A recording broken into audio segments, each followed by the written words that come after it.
আসসালামু আলাইকুম। আমি মোহাম্মদ সাদ বিন মাজনাসিদ, বিবাহ এবং তালাক রেজিস্ট্রার 12 নং গুমানীগঞ্জ ইউনিয়ন, গোবিন্দগঞ্জ, গাইবান্ধা এবং apprentice lawyer, Gaibandha district and session court.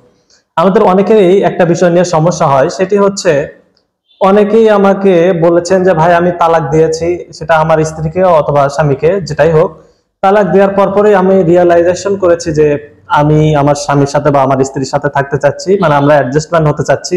এই ক্ষেত্রে কি আসলে তালাক প্রত্যাহারের আর একটা নোটিশ প্রদান করতে হবে কিনা, বা আমরা কিভাবে অ্যাডজাস্টমেন্ট হব 90 দিন যাওয়ার পূর্বেই যদি এই ধরনের কোনো ঘটনা ঘটে সেই ক্ষেত্রে। তো আসলে আমি বলবো, যদি কেউ নোটিশ প্রদান করে থাকেন, পরবর্তীতে রিয়েলাইজেশন হয় যে আপনারা তালাকটি উইথড্র করে নেবেন অথবা আপনারা আবার অ্যাডজাস্টমেন্ট হতে চাচ্ছেন, সেই ক্ষেত্রে তো আপনাদের কোনো কিছু করার প্রয়োজনই নেই। আপনারা 90 দিন পর্যন্ত অ্যাডজাস্টমেন্ট হতে পারবেন, সেই ক্ষেত্রে কোনো ধরনের কোনো বাধা থাকবে না। 90 দিনের মধ্যে যদি অ্যাডজাস্টমেন্ট হতে পারেন তাহলে আর কোনো কিছু করার প্রয়োজন নাই, ওই নোটিশটা অটোমেটিক বাতিল হয়ে যাবে। কোনো বাতিলের নোটিশ পাঠানোর এখানে কোনো আইনি বিষয়টি উল্লেখ নেই, বা কোনো আইনে উল্লেখ নেই এই জিনিসটা। তবে আপনারা এই ক্ষেত্রে একটি কাজ করতে পারেন, যেহেতু আমাদের কাছে যখন ক্লায়েন্ট আসে তখন তালাকের নোটিশটা প্রেরণের সাথে সাথে তালাকটি রেজিস্ট্রি করার জন্য তারা আমাদেরকে বলে, বা আমরা তালাকটি রেজিস্ট্রেশন বইয়ে লিপিবদ্ধ করে রাখি।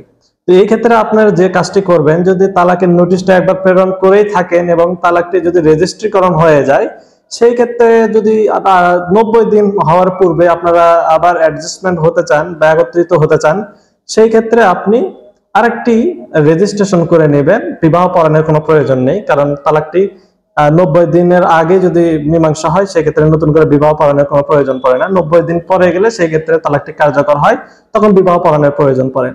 শুধুমাত্র আপনারা রেজিস্ট্রির যাতে ডকুমেন্টস তৈরি হয়ে থাকে, ফিউচারে যাতে এই বিষয়টি নিয়ে আর কোনো ঝামেলা তৈরি না হয়, যে স্বামী হোক বা স্ত্রী হোক পরবর্তীতে বলবে যে আমি তো সেই টাইমেই তোমাকে ডিভোর্স দিয়েছি, এরপরে তো আমরা এক জায়গায় থাকি না, এই ধরনের কোনো যাতে ক্লেম না আসে, সেই ক্লেমটাকে দূরীভূত করার জন্য আপনারা একটা রেজিস্ট্রেশন ডকুমেন্টস তৈরি করে নেবেন। তাহলে আশা করি ভবিষ্যতে আর কোনো সমস্যা হবে না। তবে রেজিস্ট্রেশনের যে ডকুমেন্টসটা আছে সেটা অবশ্যই তালাকের নোটিশটা যখন পাঠিয়েছেন তার পরবর্তী যে কোনো সময়ে আপনারা এটা করে নেবেন।